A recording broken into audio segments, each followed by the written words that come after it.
all the candidates who are out here who are running for president, you can count on it. You can count on the fact that your people, whom you've organized in this state, to get your people out to the caucuses, we can guarantee you they are going to have a secure system to make sure that all of your votes are counted.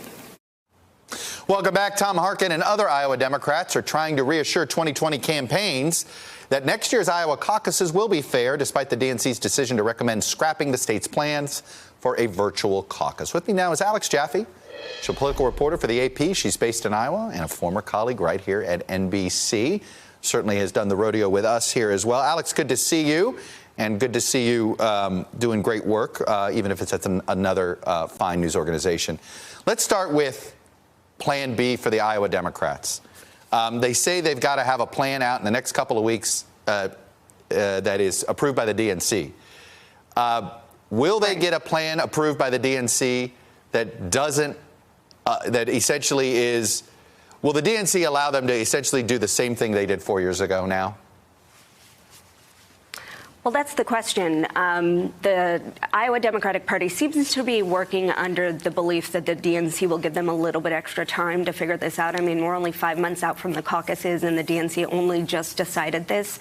I mean, the lack of a plan B was very obvious at the Iowa Democratic Party's presser earlier today, where Troy Price, the Democratic chairman, basically said, give me a week. I can't speculate on what that sort of alternative would look like because they haven't really thought about that. And I have to say, the IDP held a conference call with a number of campaigns to sort of explain the process and to answer any questions. And I've heard from a couple of campaigns a little bit of frustration with that fact. The fact that Troy Price got on the phone with them and really had no answers. So it's up in the air right now. It's going to cause a lot of chaos for some campaigns that were relying on the virtual caucus, but we really won't know how until we know what the alternative is.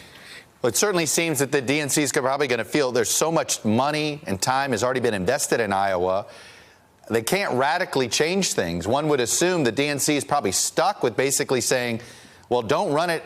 You can't at least run it the same way you did it 4 years ago. It just try to make sure you don't make mistakes. Right. They could offer them a waiver from sort of expanding access through a virtual caucus or early voting.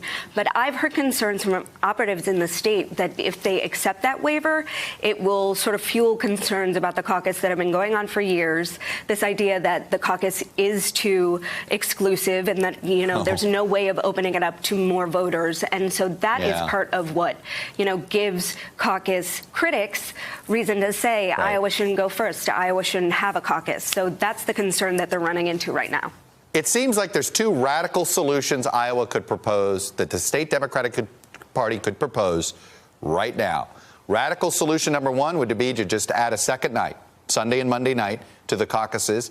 Any way they would propose that. Second would be to create, essentially say, you know what, we're going to make it a firehouse primary, meaning they'll pay for it. There's enough money these days in Democratic politics to do it, and make it all-day voting on Monday.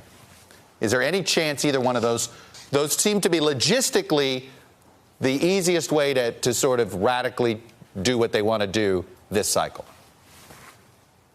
Sure. The other alternative I've heard is what the Nevada Democratic Party is doing, which they have early in-person paper, basically caucusing. People can offer their preferences via paper.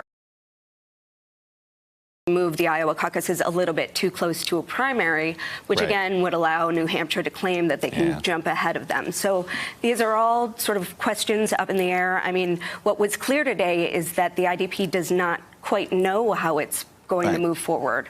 They rolled out this plan in February. They were expecting it to go ahead, and the DNC didn't weigh in until basically this past week. Look, we had this debate internally this morning. The caucuses made a lot of sense when people weren't that interested in how this process was done. It doesn't make a lot of sense in the 21st century. It is harder to defend. There's nothing wrong with letting Iowa go first as a primary. Sorry, New Hampshire. Alex Jaffe with the Associated Press in Des Moines. It'll be a great story to cover. Thanks very much. Good to talk to you. Hello, YouTubers. If you're watching this, it means you've checked out our channel, so thank you. Now do me a favor. Subscribe by clicking on that button down there. Click on any of the videos to watch the latest interviews and highlights from MTP Daily and MSNBC. You can get more Meet the Press content every morning in the First Read newsletter. If you're tired of content that you don't know anything about where it came from, you don't have to have that problem with us. NBC News, MSNBC, MTP, and the Meet the Press mindset right here for you on YouTube. Subscribe now.